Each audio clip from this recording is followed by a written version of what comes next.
Thank you.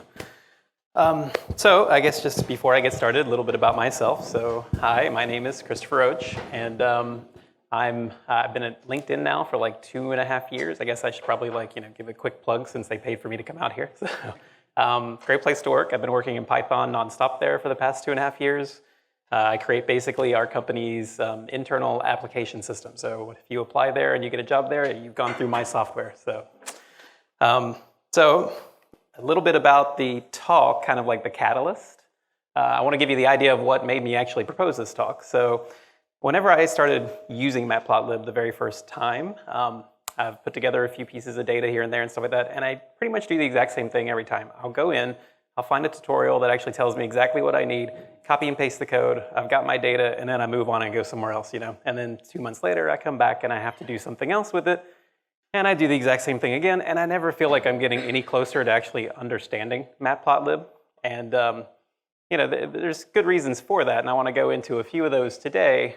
And that's the main idea behind this talk is I'm kind of already assuming that you all are in my position. Either you've never used Matplotlib at all, and you're thinking about using it, or you've kind of done like I am. You've done a little bit of copy and paste coding, and you'd kind of like to actually understand a little bit about it, so maybe you can start doing some of your own things.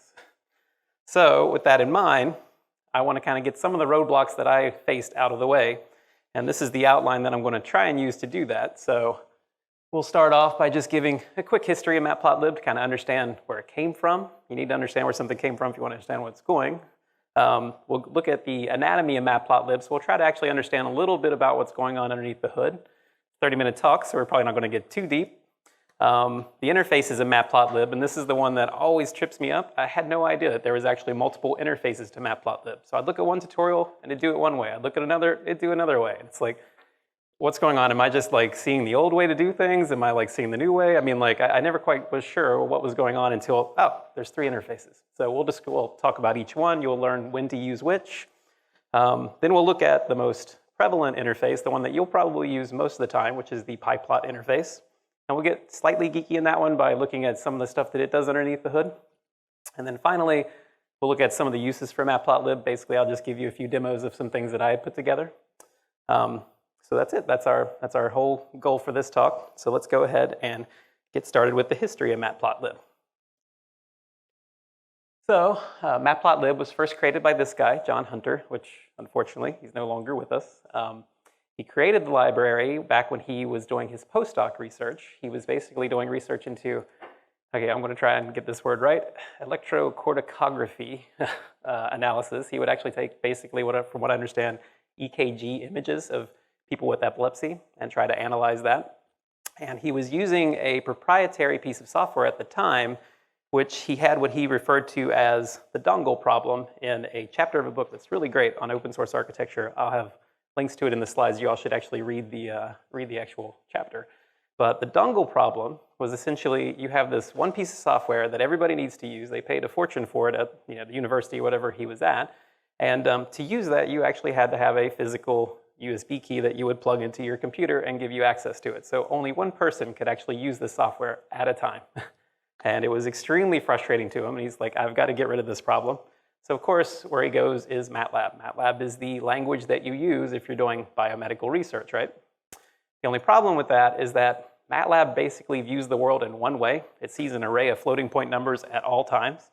And what he really wanted was to be able to kind of interact with his data in a much richer way. So he started looking towards Python. Python's got tons of fantastic data structures built into the language. It has this very batteries included kind of idea to itself. And he wanted to use it. Although he did not have like a good library to use, so he took it upon himself to actually create that library. The library he created was Matplotlib. So he created this library first on Linux. He created it on top of Python and GTK+, since that was the main interface at the time. And this is the first screenshot of it. It actually was nothing more than just a library for analyzing ECOG. So I can say ECOG now instead of the whole thing. ECOG data. And it mainly had a very MATLAB-like interface, so anybody coming from MATLAB could just jump right into this and have no problem whatsoever getting up to speed. That's not necessarily the most important thing anymore, and we'll see, they've kind of gone away from that slightly. So, but anyway, that's the entire, history of Matplotlib up till, it's like up till now, I guess. So the anatomy. So whenever you're creating a graphic in Matplotlib, this is essentially what you have. The figure is the single most important thing. So whenever you start playing around with PyPlot interface, which we'll see in a little bit, this is good to actually have an understanding of what's going on underneath the hood, because it has a stateful interface that takes care of all of this for you. And we'll see it in action here in a little bit. So, but a figure manages all of the elements in a graphics. In a graphic, you have axes object, which handles all the different axes, titles, so forth. Incidentally, the axes object tends to be the place where most of the actual action happens. Whenever you're calling functions like plot, title, all this kind of stuff on PyPlot, you're probably going, just getting shuttled right to the axes object.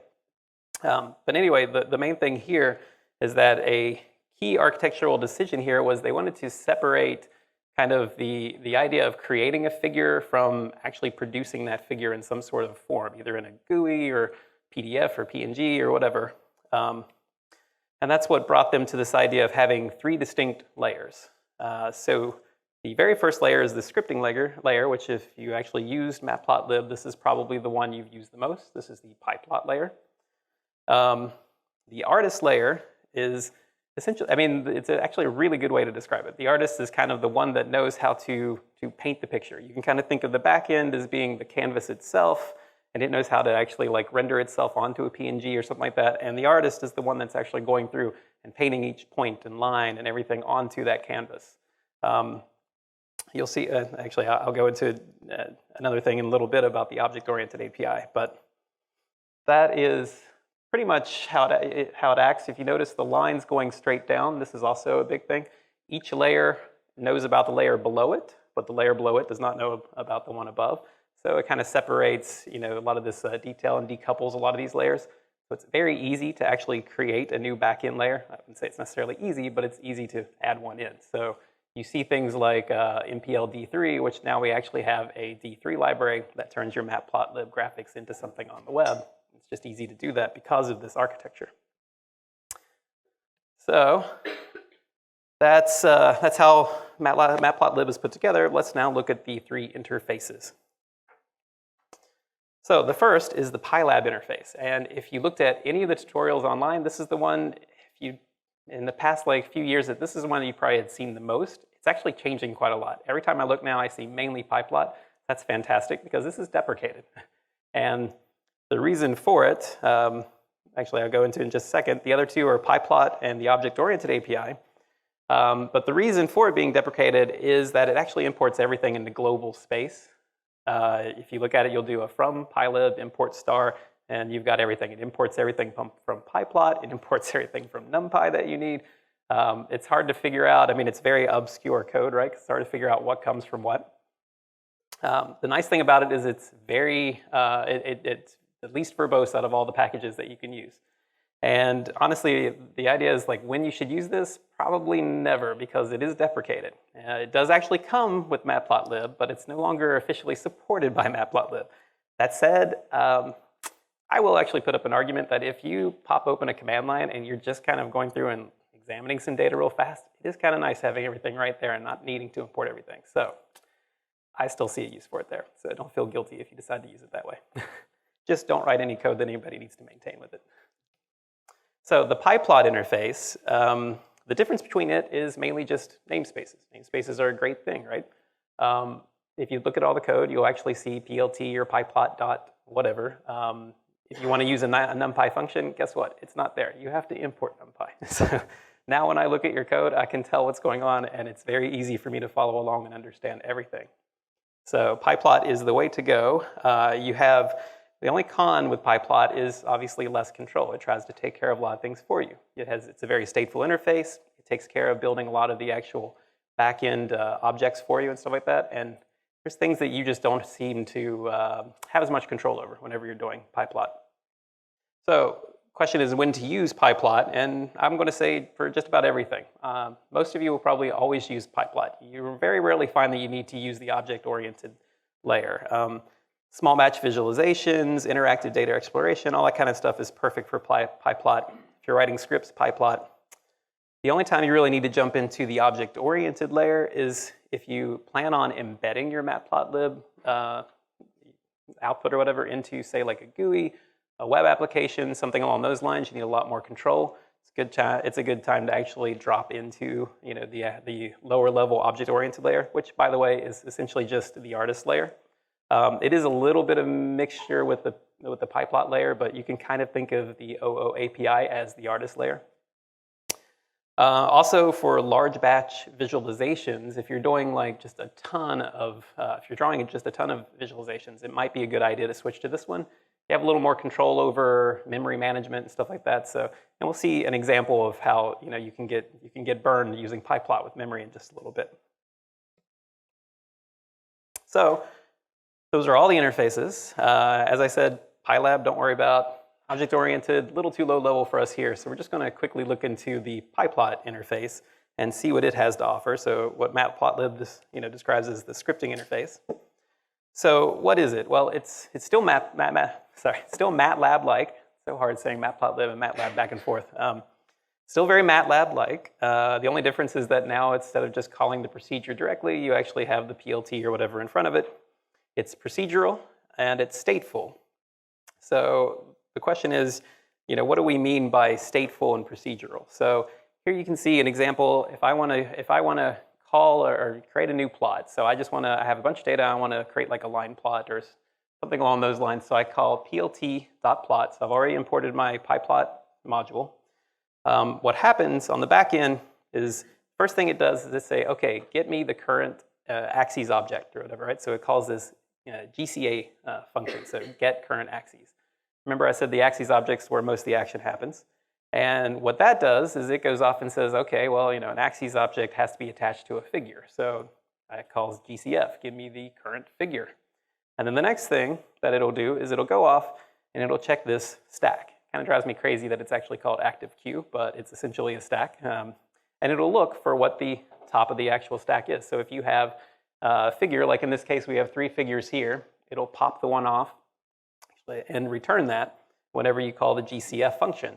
If no figure actually exists in the stack, then PyPlot will actually go through and create it for you and pop it into the stack. So you can see that you're already starting to lose a little bit of visibility here, right? You're not actually aware of the fact that it's creating these things for you in the back end, but it'll create that for you, pop it on the stack, and return it to you. And then the next thing that it does is it calls this CLF, which is the clear figure function. So if you had anything on there, it'll just throw it away and you can start using it again. And this is important for memory. Whenever you call plot, like I said, it'll go through every single time, and the very first thing it does is check and see if you actually have a figure on the stack. If you do, it'll return it. It needs to clear that so you can actually reuse that figure over and over and over again and not create a new one every single time. You bypass, you know, the PyPlot thing, the PyPlot interface, and you start to call things like figure, you start to lose a little bit of this memory management. And we'll actually see an example of that in just a second.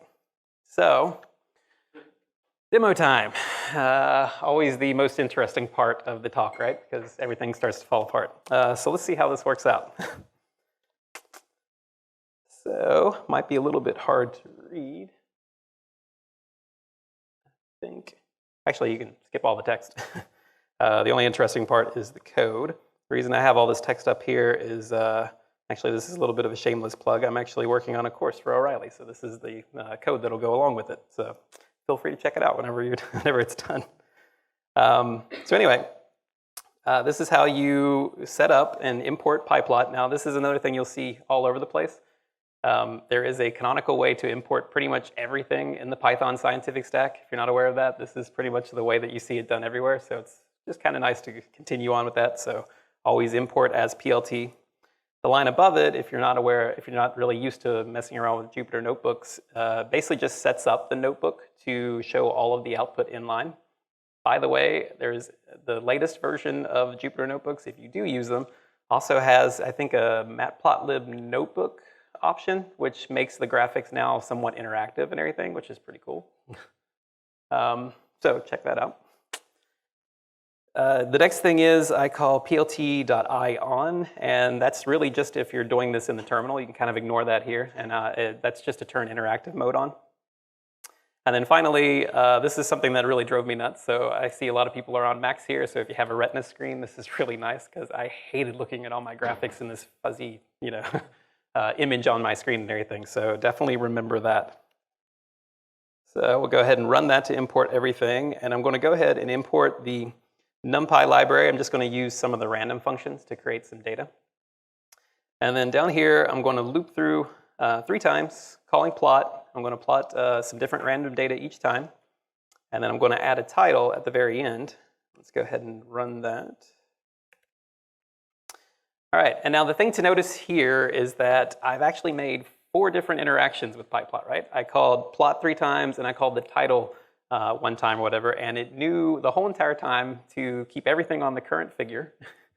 It's like it created the figure, created the axes, did all that kind of stuff for me, put everything on there, and I didn't have to worry about any of that. Didn't have to worry about creating a single thing.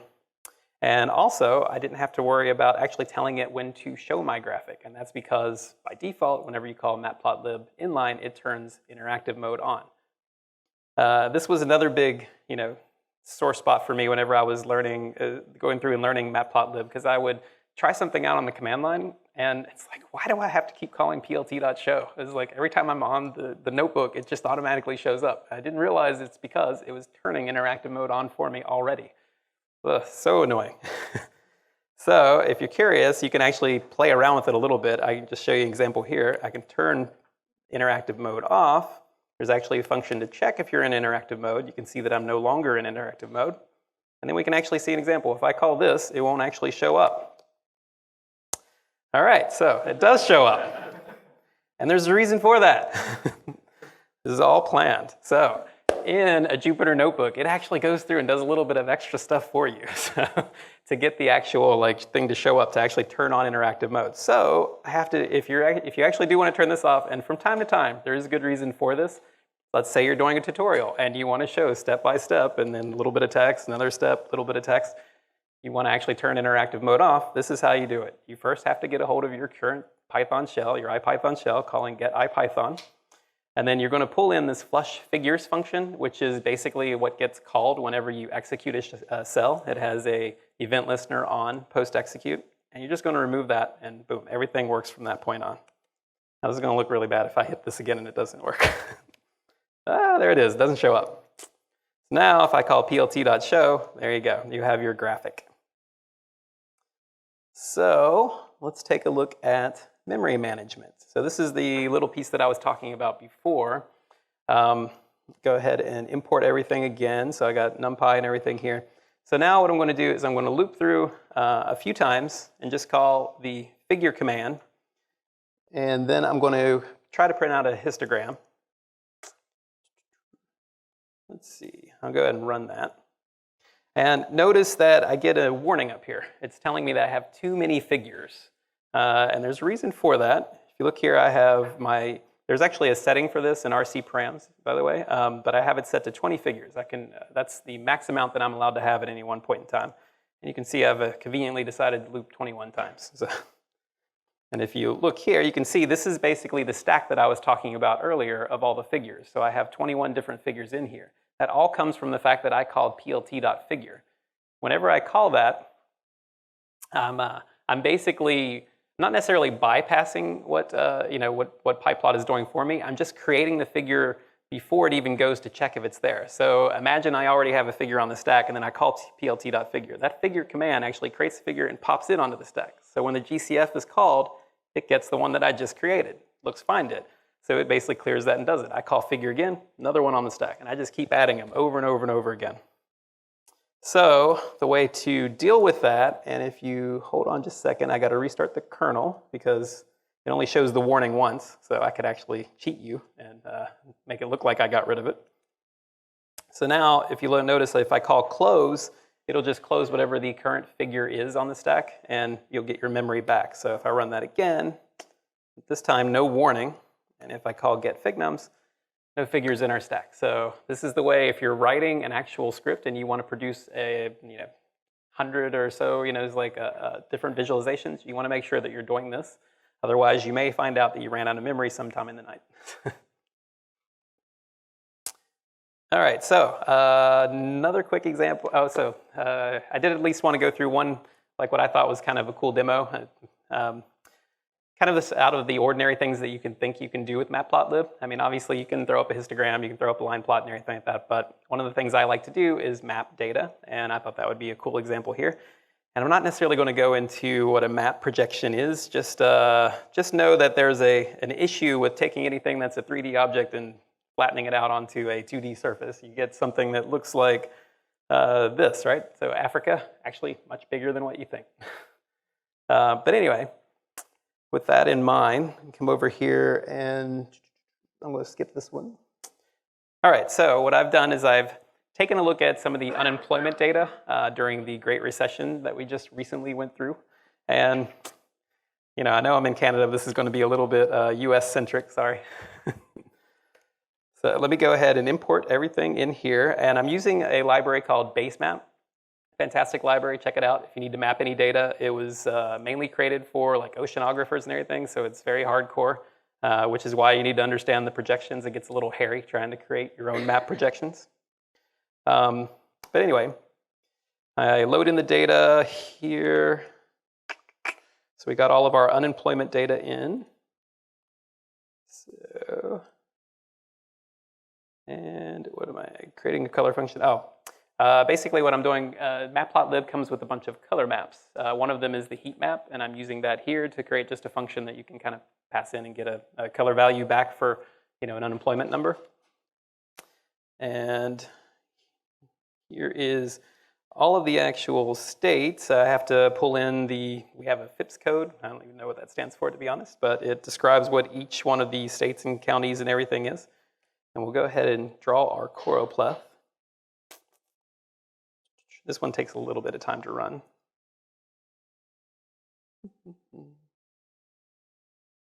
All right, create our map object. Here's where I'm actually going through and describing the map projection. So you can see I'm using a Lambert conformal conic projection, if you're interested.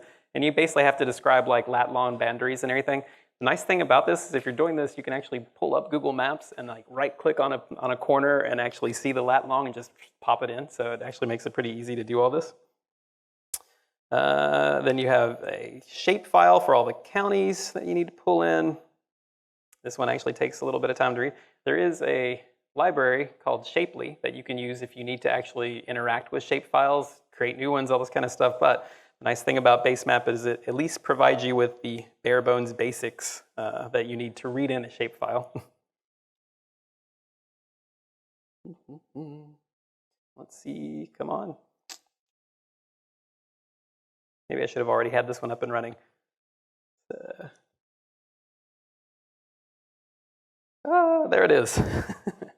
So here we have a choropleth of the Great Recession. You can see on the left, 2006. This is the year right before we took it, you know, went into the dumps or whatever, right? 2009 was the absolute peak, and you can start to see it getting really hot towards the coasts. There's really not much going on in the middle of the U.S., so that's why it's kind of like yellow. And then finally, 2014, we are back to normal again. So I'm going to skip the last piece, and I'll go through one more tiny example, which I thought was cool. I'm not going to run it all because it'll take forever and I've got some network action, but essentially the same thing. The difference is you can use this BaseMap library to go through and pull down images from Arcgis servers and everything. So I basically downloaded a bunch of data on San Francisco crime, and then I go through and map it out here so you can see. I don't know if anybody's ever been to San Francisco, but definitely make sure you stay away from the Tenderloin and Soma areas at night. So you can see these are a little bit shady.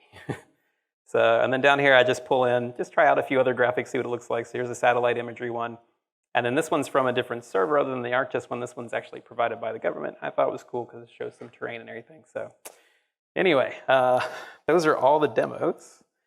I'm going to try to finish up really quickly so I can get at least maybe 1 or 2 questions in. But this is the other thing that drove me nuts whenever I was looking around. There's all these other libraries like Bokeh and all this kind of stuff. I'm like, is Matplotlib still relevant? And this actually just popped up on Reddit like 5 days ago.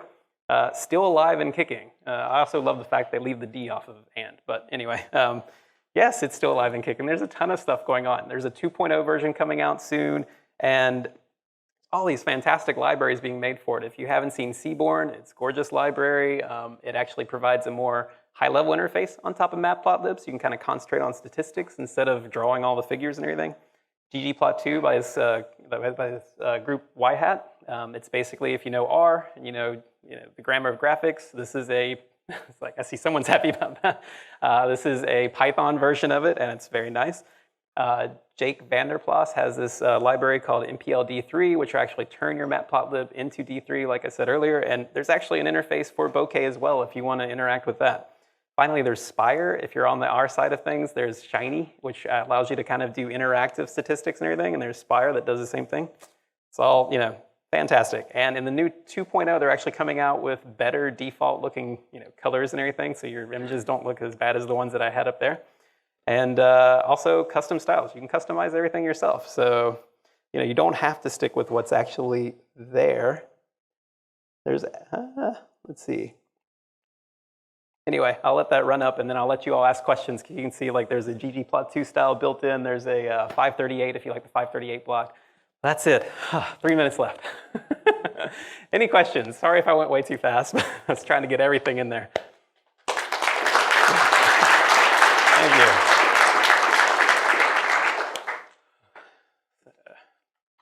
Anything? Yep, if you mind coming down the mic? I'm not going to force you, but... Can you share the name of your course that you're working on, just for future reference? It's a very good question, because I was originally leaning towards calling it Mastering Matplotlib, but then I noticed there's a book out called Mastering Matplotlib, so kind of up in the air right now. So yeah, it should be out hopefully towards the end of this year.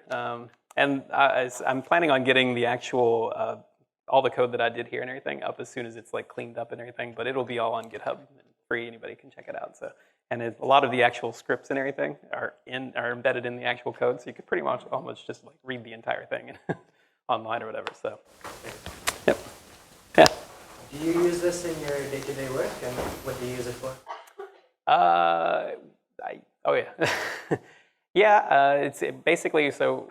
Since we do hiring, right, we have a ton of data in there, and LinkedIn's really big on analyzing its data. So we can look at things like, whenever they go through hiring committee, are we actually just letting everybody with like a certain score pass, or are we actually like, being a little bit more selective, a little bit more, I guess, finding people who may be like a 2.5 instead of like a 4.0 or something like that. It's like, you can kind of use it to see, I didn't show it up here, but you can do like a, a linear regression, see if you're at, and throw it on there and actually start to map stuff out like that, or an SVM, and start to separate the data and say like, okay, well now we have outliers here and everything. So yeah, it's extremely useful on a day-to-day basis at my job, I guess is the best way to say it.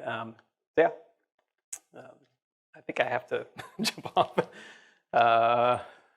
I'm taking it that's the last one, right? If you like, we can talk a little bit more afterwards.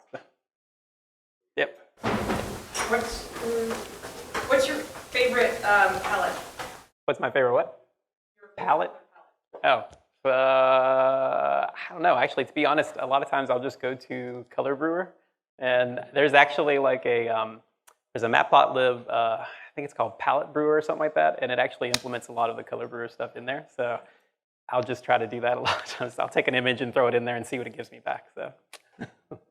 Okay, guys, can we say thank you to Chris? Thank you.